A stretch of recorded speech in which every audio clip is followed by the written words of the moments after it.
তেল দেব, তেল, চিনি দিবে আগে, চিনিটা একটু পরে এটা দেব, সব কিছু সাবান না, সেমাই, ডাল, সাবান, আবার চিনি।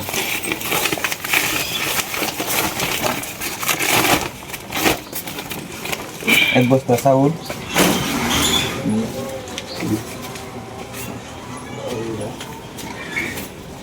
এটাই তো চাউল না?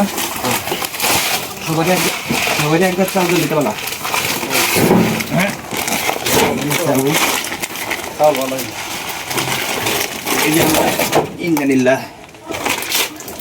আমরা এই যে চাউলটা নিয়ে যাচ্ছি একটা বৃদ্ধ মহিলার বাড়িতে। অনেক দূরে পোষাই দেওয়ার লোক আসলো, বৃদ্ধ মহিলা রমজান মাস উপলক্ষে তার জন্য নিয়ে যেতেছি, তার বাড়িতে পৌঁছাই দিব। হয়তো বা অনেক দূরে এই যে গাড়ি আছে, গাড়ি করে নিয়ে যাইতেছি। এক বস্তা চাউলের বস্তা ছিল না তো, না ঠিক আছে, এক বস্তা চাউল, আরও আছে আপনার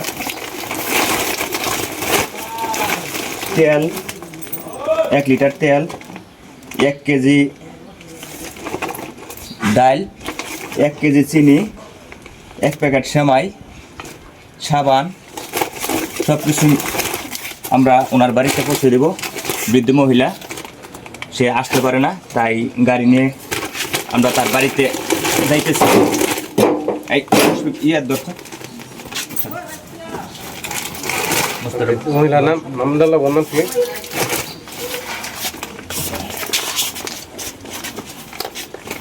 মহিলার নাম তো আমি নিজেও জানি না মহিলার নাম বলবেন কি। মহিলার নাম তুমি এটা আমরা আসলে তার যেভাবে ডাহে মহিলার নাম হ্যাঁ এলাকা মানুষ এটা হাসুনির মা, হাসুনির মা নামে ই করে তো জানি না তার অরিজিনাল নাম কি।